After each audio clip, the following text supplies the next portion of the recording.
وہ یہ ہے کہ ہر عمل کا ایک لازمی نتیجہ ہوتا ہے. ہر عمل کا ایک لازمی نتیجہ ہوتا ہے. مثال کے طور پہ میں گیند لانا بھول گیا، آج میں چلایا کرتا ہوں. اگر آپ کے ہاتھ میں ایک گیند تھمائی جائے اور آپ سے کہا جائے اس کو دیوار پہ مارو زور سے، تو گیند دیوار سے ٹکرائے گی، کیا ہوگا؟ پھر واپس آئے گی. ایسا ہی ہے. تو ٹکرانا ایک عمل ہے اور اس کا واپس آنا اس کا نتیجہ ہے. اب اگر آپ یہ چاہیں کہ نہیں میں دیوار پہ گیند تو مار رہا ہوں لیکن یہ واپس نہ آئے، ایسا ہوگا؟ اب کہیں گے نہیں میں بسم اللہ پڑھ کے مار رہا ہوں بھائی. آپ کہیں نہیں بھائی میں بسم اللہ کر کے گیند مار رہا ہوں واپس نہیں آئے گی، ہوگا؟ یہ گھبرا رہے ہیں آپ لوگ ویسے جواب دیتے ہوئے ہیں؟ آئے گی. اس سے سروکار نہیں ہے کہ مارنے والا کتنا پاک باز ہے، پاک دامن ہے، بزرگ ہے، نوجوان ہے، مسلمان ہے یا نہیں ہے. اس گیند کو اس سے کوئی سروکار نہیں ہے. جس نے گیند دیوار پہ ماری جتنی طاقت سے مارے گا طاقت سے واپس آئے گا. اسی طرح کے بے شمار قوانین ہیں. یہ اصول ہے کہ ہر عمل کا ایک لازمی نتیجہ ہوتا ہے جو اس عمل کے موافق ہوتا ہے. تو اگر ہم نتیجہ بدلنا چاہتے ہیں تو ہمیں کیا بدلنا ہوگا؟ عمل بدلنا ہوگا. اگر آپ چاہتے ہیں کہ گیند واپس لگ کر نہ آئے تو آپ کو اپنا عمل بدلنا ہوگا. آپ نے گیند نہیں مارنی ہے، آپ نے گیند نہیں مارنی. تو نتیجہ بدلنے کے لیے کیا بدلنا ہے؟ عمل بدلنا ہے. کئی مرتبہ ہمارا مسئلہ یہ ہوتا ہے کہ ہم عمل وہی کر رہے ہوتے ہیں، ایک عمل بار بار کر رہے ہوتے ہیں اور ہر بار توقع یہ کرتے ہیں کہ اس مرتبہ نتیجہ کوئی اور آ جائے گا. ایسا نہیں ہوگا. تو یہ جتنے بھی قوانین ہیں یہ انسان پر اسی اعتبار سے لاگو ہوتے ہیں. اسی میں سے ایک قانون اسباب اختیار کرنا ہے. اللہ تعالیٰ نے یہ کائنات اسباب کے تحت قائم کی ہے اور مجھے اور آپ کو اس دنیا میں اسباب کے ساتھ بھیجا، اسباب اختیار کرنے کے لیے بھیجا. ایسے ہی ہے. اب سبب اختیار کیے بغیر جو کہ میں کر سکتا ہوں، سبب تو اختیار نہ کروں میں اور چاہوں کہ نتیجہ مل جائے تو ہو جائے گا. سبب نہیں اختیار کر رہا میں. ٹھیک.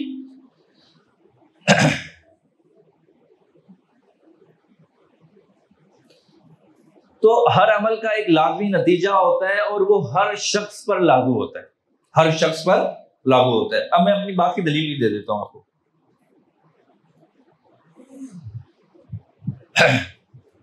آپ ذرا تصور کیجئے رسول اللہ صلی اللہ علیہ وسلم اور صحابہ کرام کا آپس کا تعلق، کہ صحابہ کرام کیسے مر مٹتے تھے رسول اللہ صلی اللہ علیہ وسلم کے ایک اشارہ ابرو پر، اپنی جان فدا کرنے کے لیے تیار رہتے تھے، بلکہ فدا کر دی انہوں نے. اور تعلق کا یہ منظر آسمان نے نہ اس سے قبل دیکھا تھا نہ اس کے بعد دیکھ سکتی ہے.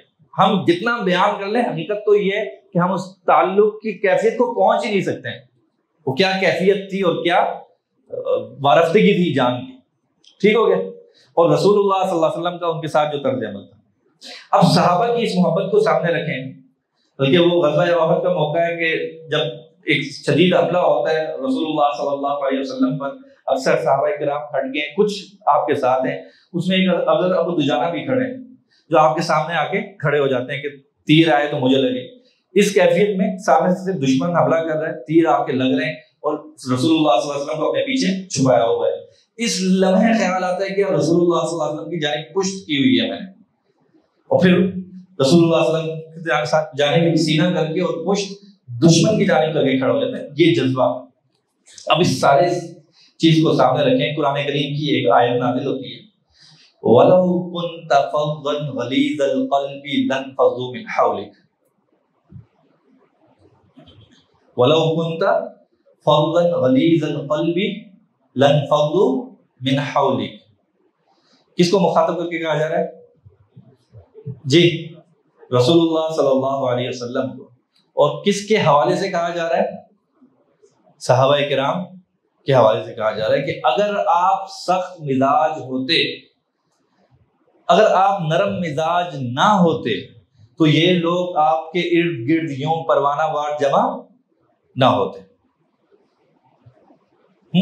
مطلب یہ کہ نرم مزاجی اور وہ جو شگفتگی اور وہ جو خیر خواہی ہے وہ رسول اللہ صلی اللہ علیہ وسلم کی شخصیت کا لازمی جو جزو ہے، اس کے بارے میں قرآن کریم کہہ رہا ہے کہ رسول اللہ صلی اللہ علیہ وسلم کی ذات ہے، لیکن یہ وصف اتنا اہم ہے کہ اگر رسول اللہ صلی اللہ علیہ وسلم کی ذات میں یہ نہ ہوتا تو یہ لوگ اس ارد گرد جمع نہ ہوتے. کیا پتا چلا کہ ہر عمل کا ایک لازمی نتیجہ ہوتا ہے اور اصول جو ہوتے ہیں وہ سب کے لیے یکساں ہوتے ہیں، چاہے جتنی ہی بڑی شخصیت کیوں نہ ہو.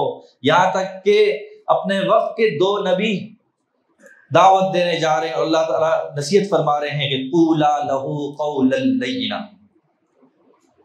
اصول نہیں ٹوٹے گا، اصول وہاں پہ بھی باقی ہے. اللہ کے 2 نبی ہیں جو دعوت دینے جا رہے ہیں، اور کس کو دعوت دینے جا رہے ہیں؟ اس کائنات کے سرکش ترین شخص کو، انسان کو. انسانوں میں اس سے بڑا سرکش کوئی نہیں آیا جس نے سب سے بڑا دعویٰ کیا کہ انا ربکم الاعلی. باقی پھر ہیر پھیر کر لیتے تھے کہ ہم وزیر ہیں، ہم نمائندے ہیں، ہم یہ ہیں وہ ہیں. اس نے براہ راست ہی دعویٰ کر دیا کہ انا ربکم الاعلی. اس کو دعوت دینے جا رہے ہیں، اللہ کے پیغمبر دعوت دینے جا رہے ہیں، لیکن اصول وہاں پہ بھی باقی ہے کہ قولا لہ قولا لینا. تو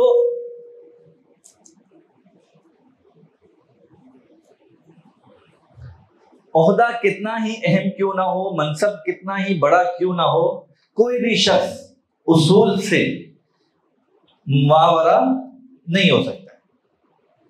تو جو ادارے کے اصول ہیں وہ بھی توڑے نہیں جا سکتے. جو کسی بھی تحریک، کسی بھی تنظیم کے اصول اور قوانین ہیں، کوئی بھی شخص توڑے گا تو اس کو وہی نقصان ہوگا اور ہر ایک شخص پر لاگو ہوں گے، کوئی اس سے استثناء نہیں ہوگا. الا یہ کہ قانون ہی ایسا بنایا گیا ہو کہ وہ اس سے مستثنیٰ ہے، پھر تو قانون ہی اس کو اجازت دے رہے ہیں نا. ٹھیک ہو گیا. تو یہ بڑا ضروری ہے کہ ہم اس حوالے سے بڑے کلیئر ہو جائیں کہ ہم نے تمام تر اسباب اختیار کرنے ہیں، ان تمام قوانین کو مد نظر رکھنا ہے، تمام اسباب اختیار کرنے ہیں، اور اسباب اختیار کرنے کے بعد تمام قوانین کو ملحوظ رکھنے کے بعد اب اللہ پر چھوڑنا ہے. ہم آغاز میں اللہ پر چھوڑ دیتے ہیں. اسباب اختیار کیے بغیر وہ جو توکل کا لفظ لگاتے ہیں وہ تو توکل نہیں ہے. توکل وہ نہیں ہے. توکل کا تو آغاز ہی اس وقت ہوتا ہے جب آپ نے کوئی سبب اختیار کیا ہو. اگر سبب اختیار ہی نہیں کیا، یہ تو وہی بات ہوئی کہ حکومت کی طرف سے پیٹرولیم کی قیمت کو بڑھایا جاتا ہے، اخبار میں خبر لگتی ہے، عوام نے حکومت کے فیصلے کو مسترد کر دیا ہے جی. عوام نے حکومت کے فیصلے کو مسترد کر دی. کیا ہوا اس مسترد کرنے کا؟ کچھ ہوتا ہے؟ تو جب اختیار ہی نہیں ہے تو مسترد کرنے کا مطلب ہی کچھ نہیں ہے. جب اختیار نہیں تو یہاں بھی جب تک اسباب اختیار نہیں کیے تو توکل کا تو تصور ہی نہیں ہے. توکل تو شروع ہی اس وقت ہوتا ہے کہ جب آپ نے سبب کو اختیار کر لیا، اس کے بعد کہانی شروع ہوتی ہے.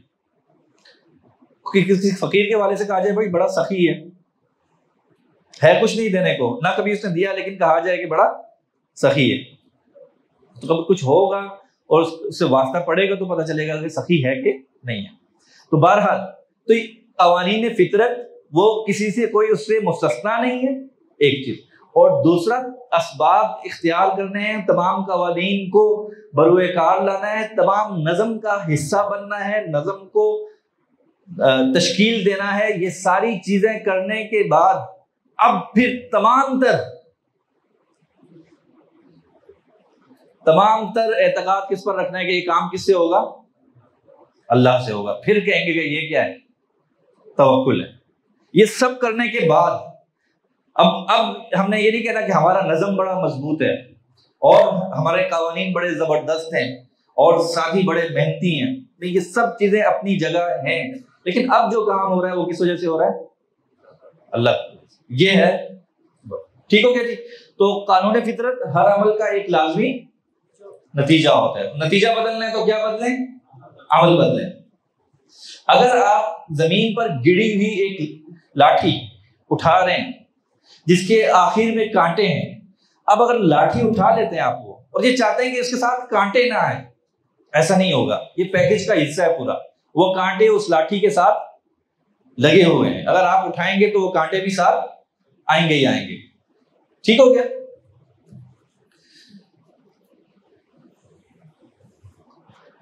یہاں تک اگر کوئی سوال ہو تو ٹھیک ہے، ورنہ ہم ایک اور موضوع کی طرف جا رہے ہیں.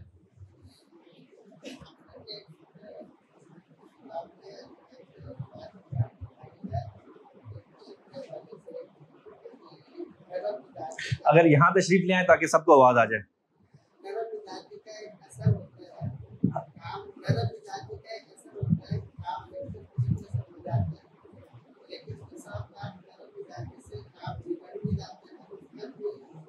جی میں عرض کرتا ہوں.